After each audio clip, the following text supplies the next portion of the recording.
Cave Story is one of my favorite games of all time, and while certainly successful, popular, and highly regarded, I feel like it has been shifted under the rug comparatively to some of its contemporaries in recent years. This game, in my opinion, is a monument to creative achievement and passion, and I want as many people as possible to play it. This video will aim to let out as few story spoilers as possible outside of a spoiler segment that I will note later in the video. However, if you do want an absolutely blind run, I will be still talking about it, obviously, and showing lots of gameplay from it, so just keep that in mind. So in this video, I aim to talk about the game's history, what the game actually is, and what it means to me. Cave Story is a truly remarkable experience. For people who have played it, I hope that they can have fun, reveling in the nostalgia with me. And for those who haven't, I hope that this will convince you to at least sit down and give it a chance, and to hopefully buy the game in whichever form you deem fit. So, what is Cave Story? Cave Story starts with a trickle-down story style, like many of the 80s and 90s contemporaries it draws influence from. Starting with little to nothing, and then as you explore, you learn more about the world and your place in it. The intro area serves to introduce you to the most basic elements of jumping, shooting, chests, life upgrades, and basic hazards like water and mostly stable enemies. You receive a signal between a girl and her brother, leading you to assume that maybe something on your head must have robotic parts, and you will learn fairly soon after that you are indeed not human, but a robot, assumably having a fresh reboot, which is what caused this game's start, and your amnesia. After exiting the intro area, you fall into the Mimiga village, which gets you acquainted with your first, more direct NPCs. After exploring much of the village, fighting a mini-boss of sorts, and retrieving the key, you work your way to Arthur's house, a hero from the past mentioned by the Mimiga. In the house, you discover a teleporter, and for reasons the story compels, you go into, at this time, what is the only available teleportation location, the Egg Corridor. The Egg Corridor is in many ways the first real taste of Cave Story, the game. Most of the areas before this have been fairly tutorial-based, or introducing you to basic elements. In fact, in the Mimiga village, that mini-boss I mentioned is even optional.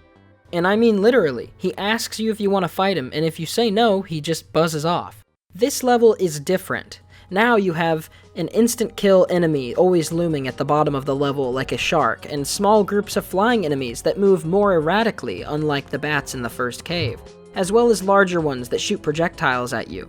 Couple this with the first real action track, and it's definitely setting the tone that you're off to the races.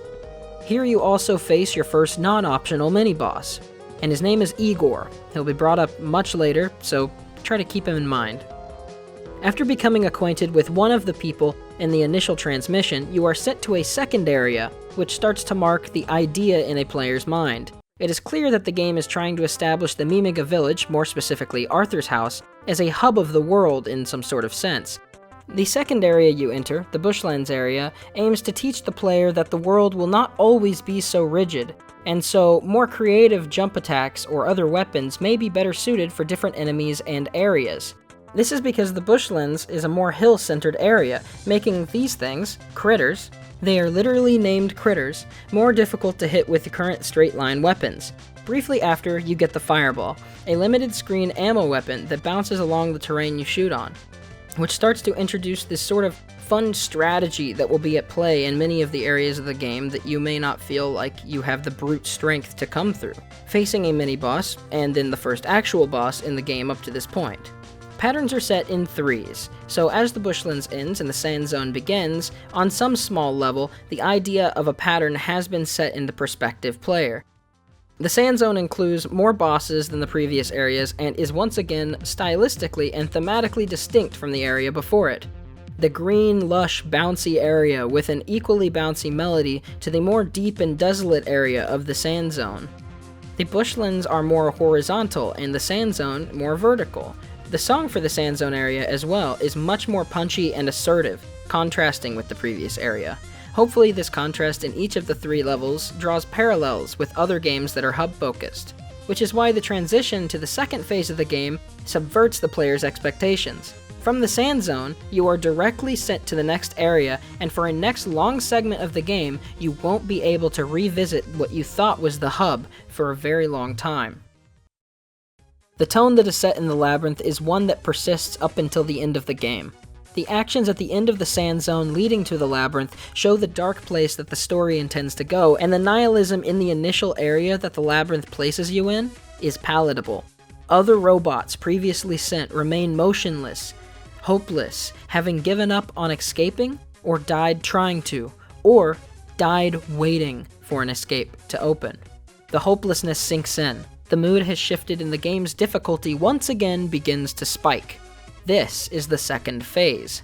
And that hopeless feeling stays with me upon replays when I revisit the wet, rusted, trash heap underbelly of the island. On this area, you are trapped with a race of Gaudi, but need to find yourself an escape. I remember when I was much younger, having this segment of the game in particular being the most difficult for me. Dealing with the sudden difficulty spike, dealing with Monster X and the core. This is also where you have your first chance to really mess up the best ending of the game, but we won't go into that until the spoiler period.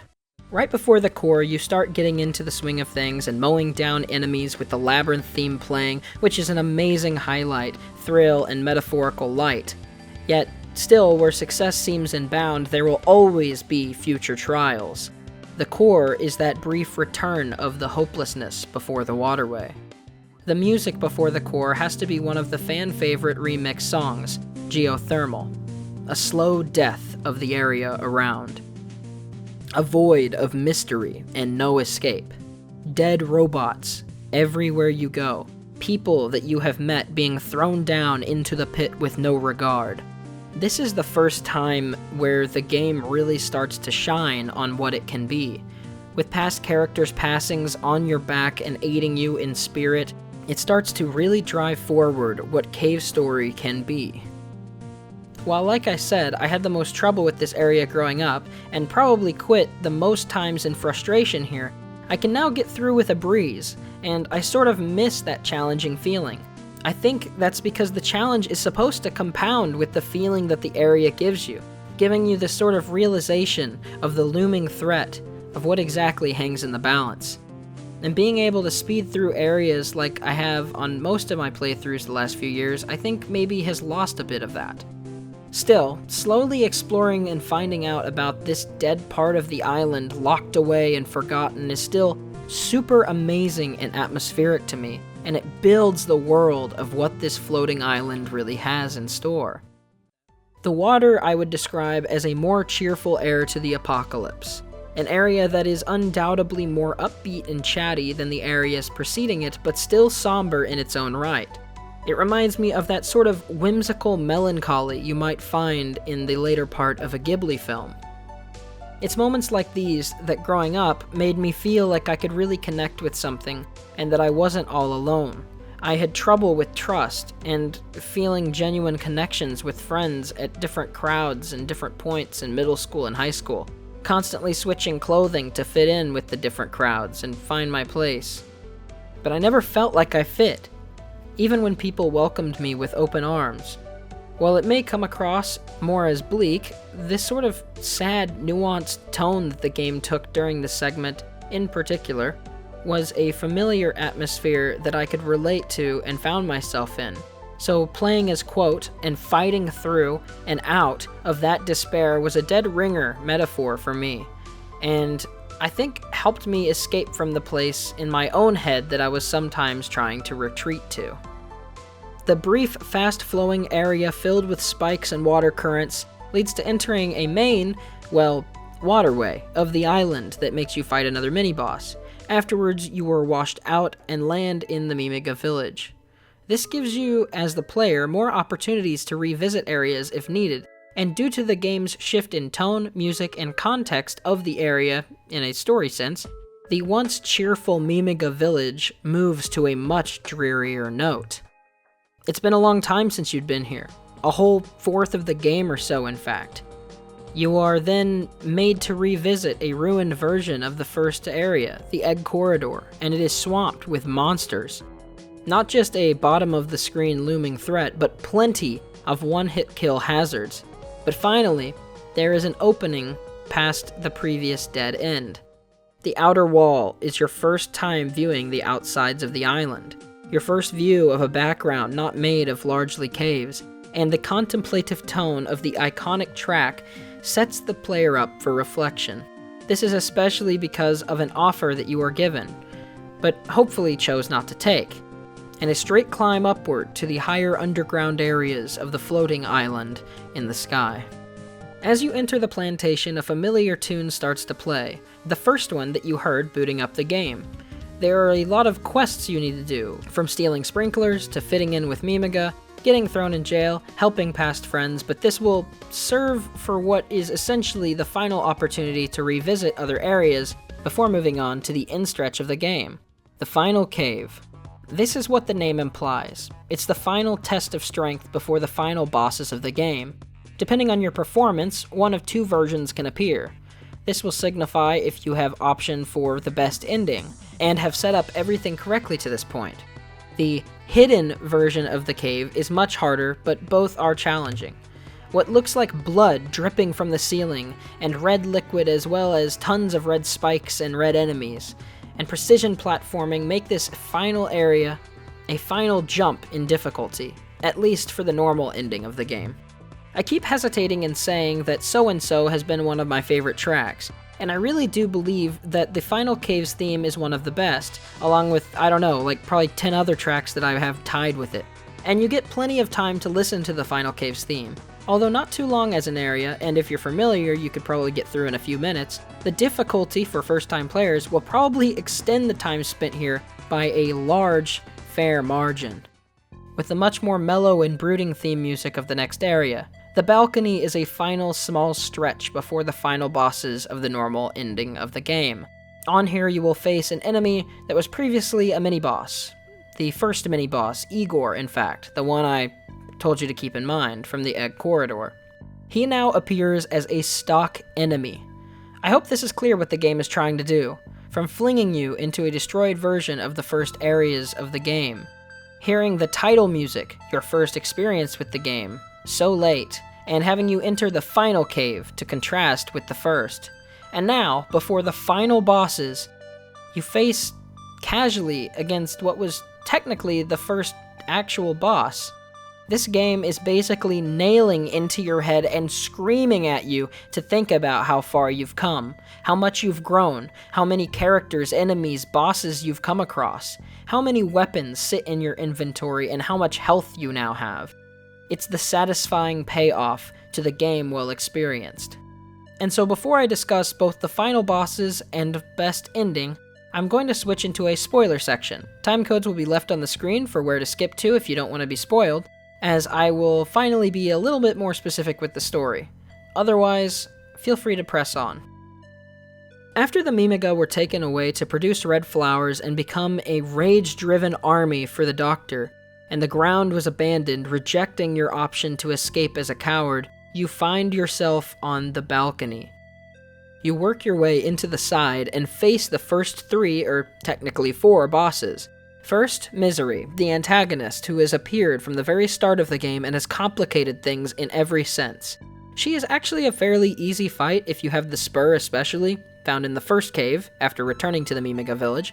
That being said, sort of everything is easier with the spur, but her fight in particular will be a game of shoot between her defenses and jump away from the projectiles. Also, as another random point of gushing, because that's mostly what this video is supposed to be, I love her design. Ironically, I think that the Doctor is actually much easier than Misery. His Muscle MD form can take a huge amount of damage per shot if you take time to time the shots as he's falling down or before a jump. The final rematch with Misery, the Doctor, and the Core is certainly challenging in regard that there is just a lot of stuff going on. Keeping up with Sue's half-human form and Misery's monster form can be annoying, but If you focus on beating Sue first, staying mostly off the ground and shooting the middle, the battle can pretty much be a breeze. Then again, if you're listening to the spoiler section, it's likely that many of you already knew that. If you're getting the normal ending, you end up jumping off the island with Sue, getting caught in the nick of time, and most of the main characters you've met are saved, but almost everyone else dies. Then again, who gets the normal ending? The best ending, the true ending, the badass ending, and the only real ending is what this section is really for. After getting the cure-all, avoiding Booster, getting the tow rope, bringing Curly along, training her, bringing her along again, getting Mapignon, getting the Iron Bond, and beating the normal ending's bosses, you can enter the prefab building, leading to one of my favorite areas and memories in gaming, the Blood-Stained Sanctuary, a place to defeat the real underbelly of the story, Jenka's brother, the power behind the crown, hate and malice made flesh, Balos. The ever-awesome Running Hell theme plays as you are shown a sign that does indeed confirm your suspicion. Welcome to Hell, because this following area is by far the most difficult portion of the game. Precision platforming, insta-kill spikes, normal damage inputs of 8 to 16 health, and you know that you're in for a ride. Fighting through this area is still so fun because it really puts to test your ability and coordination with the fluid mechanics that you have spent the entire game getting used to. And if you haven't got used to it, the game will now force you to, or you will quit. Which I imagine a lot of people probably do. Looking at the global Steam statistics, while 18.3% of players beat the final boss for the good ending, it drops steeply to only 4% of players beating the final boss of the best ending. That's even considering that you can get the achievement on easy difficulty, so the amount of people who beat the best ending of the game on normal difficulty is probably even smaller. I've always been the sort of person who loved a genuine, fair but tough challenge, and I have rarely found it better executed than the best ending of Cave Story. If you die, it's your fault, and other than a brief segment towards the start that's pretty RNG involved, the RNG is pretty minimal. This is something I love about challenging games. Not hard games, challenging ones. A real sense of achievement, and I think in part that difficulty and the achievement over it helps create a bond between the game and the player. Cave Story from start to finish builds a bond with the player, never leaving them out to dry and never holding their hand too tightly. But all of that being said, how did I come to love this game so much? And how did it even come into existence? Daisuke Amaya, known as Pixel, is the sole creator of Cave Story, starting production in 1999 as a passion project and eventually being released as freeware in 2004 for anyone to enjoy. It became one of the first big independently made games to gather any sort of success, traction, or following.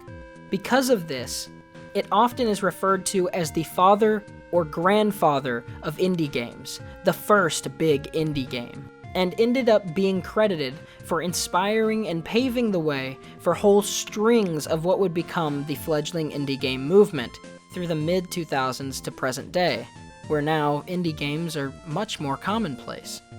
Still, while indie games have now started to comprise more and more of small teams and businesses, the passion and hard work of Pixel is emphasized even more. Pixel not only created a game from scratch, but he created the engine that the game runs on from scratch, and the software that he would produce his music on, all from scratch too. From my count, this game comes to, not including color swap versions, almost 4 dozen unique enemy types with various movements and attack cycles. This doesn't include nearly 2 dozen bosses and 10 different weapon types to fight them with. Not to mention outside of combat, there are full hosts of unique NPCs in almost every area you enter and multiple endings to get in the game. From the Mimiga village to the labyrinth to the plantation, this game is dense and lovingly sewn together in a way so meticulous that only someone with great passion and care could have pieced it together. The website cavestory.org currently hosts the original free 8-bit version of the game as released by Pixel, as well as provides fan translation patches in 13 languages. This is the game that was originally released for free by Pixel himself, not asking for any money, because it really was the passion. As one place on Nicalis' site describes, this game changed the world, and while obviously that is quite dramatic, in terms of gaming, the impact is immeasurable. So due to this impact, he was approached a few years later by Nicalis, the company I just mentioned, who offered to officially translate the game and port it onto various consoles. An updated version of Cave Story for Steam and the Wii Shop, as well as even more updated version of Cave Story Plus on the most recent Nintendo Switch. I personally have nostalgia for some of the fan translation, saying small things like grasslands instead of bushlands, and Balrog saying huzzah instead of oh yeah, but my nitpicks between translations are mainly just that. Aside from the Wii version, I have owned and played through each and every version of the game released. 3 different versions for handheld, the Switch, the PC, and the original. And on each one, I have gotten every ending, noting each of the slight adjustments along the way. Some changes for better and some for worse, but I am just grateful that the game has persisted so that, like this video aims to do, hopefully more people will encounter the game than would have otherwise. The version I think that will give you the best experience is either Cave Story Plus Steam version on PC or slightly updated version on Switch. There have also been a few minor changes to the world and item layout on the Switch, so for a more faithful original experience, I recommend the PC version. Some of these changes on the Switch are nice, like moving one of the more tedious dogs in the sand zone to a more casual location, and making dogs stackable, which is hilarious and adorable, but they also place small extra blocks and ledges in places like the waterway, which make previously much more difficult parkour moments, or something that a player might not even notice, almost difficult to avoid entering. These are largely pedantic differences though, as the core story and gameplay of the versions are the same. I also personally enjoy playing on remastered graphics and original soundtrack options the best, as it takes little separate creative liberty from Pixel's original vision, mainly just feeling like if someone were to remake and upgrade an NES game for Super Nintendo. But in my opinion, the remastered soundtrack is fine. Aspects like the Moon Song I believe do better in the original with the build-ups. The Labyrinth fight song is much more fun in the remastered soundtrack though. It's a trade-off that I think is worth playing through to see which version you might prefer. I'm not really a fan of the redone Cave Story Plus soundtrack, but having the options is still nice, and if you like that, then hey, more power to you. The original soundtrack is just as great as ever. Your taste may be different, but my ideal way to play is the Steam version of Cave Story Plus with original or remastered soundtrack and remastered graphics. And that is the version that you are all seeing footage of. Finally though, what led me to be as big of a fan as I am, to have sat down for literally the last couple weeks and tried to formulate, write the script, and get everything done for this video? Well, my experience with Cave Story started in early 2011 when I found out about an announced remake of Cave Story on the 3DS through a YouTube channel I followed. He talked about how it had a bit of a cult fandom and was incredibly influential to indie gaming, being somebody who was super into Super Meat Boy and Braid and Fez and all that sort of stuff at this point in time. I sought out the freeware version and played it first. I only thought that that was appropriate. Then, afterwards, I loved it, and I bought Cave Story Plus on Steam, and played through that. Even to this day, if I want to play Cave Story, the version I come back to is, like I said just a few moments ago, the Steam release. Other than the reasons I stated in the previous segment, it's also partially due to the amount of unlockables, by in part to the achievements, which I know are not for everyone, but I like a challenge. Still unaware of the release date, I bought the DSi shop version and played through it. It was my first time experiencing the jukebox feature, which was later carried on into the Switch's release. Aside from that, it was basically just a freeware version ported. Then I got confused and thought the game was already released and bought the 3DS shop version, and played through that. It was fairly similar to the DSi version. And then I found out that wasn't Cave Story 3D, and got the actual version, physical copy. That being said, in that time, I wasn't lazy. I've beat Cave Story dozens of times through the years, and other than a few backtracking bits in the early part of the game that get tedious for me, I find that it is one of the most enjoyable and replayable games to date. I'm not joking and not exaggerating when I say that I have easily beaten the game more than 50 times through the different releases.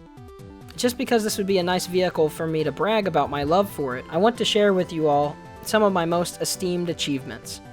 I am far from closing my story with Cave Story, and I still have some achievements to get, but currently, I am sitting at a comfortable 65 of 76 achievements, or 86%. According to Global Steam Achievements, my top 2 most difficult achievements are S rank on Wind Fortress, which, while the achievement says to finish it in under 4 minutes, it's actually glitched and requires you to beat it in under 2, which is partially why I imagine few people have it. My personal best is 1 minute and 58 seconds, which is barely crossing the line, but hey, I did it. The second one is Untouchable, completing the game with only 3 health for its duration, which means basically a one-hit kill from anything past the halfway point or so. It's so weird to feel as proud of these little things as I do. I feel like they're a testament, though, to my dedication and years of passion on a game that has stayed with me for so long. After buying the game for Switch this Christmas, I felt compelled to finally make a video and spread it to any new people that I could. This channel has always been about my personal experiences and the things that I love, and while Cave Story doesn't have any grandiose themes or messages that impact me greatly, the sum of its miraculously put together parts is something to glimpse in awe at. I love Cave Story, the game that persisted through my teens. I first played it before I even entered high school, and I'm still playing it as a junior in college. If you're still watching or listening to the end of this video, I want to give a huge thank you, and I don't want that to go undernoted. This has been an amazingly big project, so I hope that you enjoyed, and I appreciate you reaching the end. I'd like to give my gratitude first and foremost to the people that give me hope that YouTube could actually work out. Whizbang2093, Akio, Rakamaru, Darren Antos, as well as the rest of the wonderful people on Patreon. I hope you all have a good week, and I'll see you next Friday.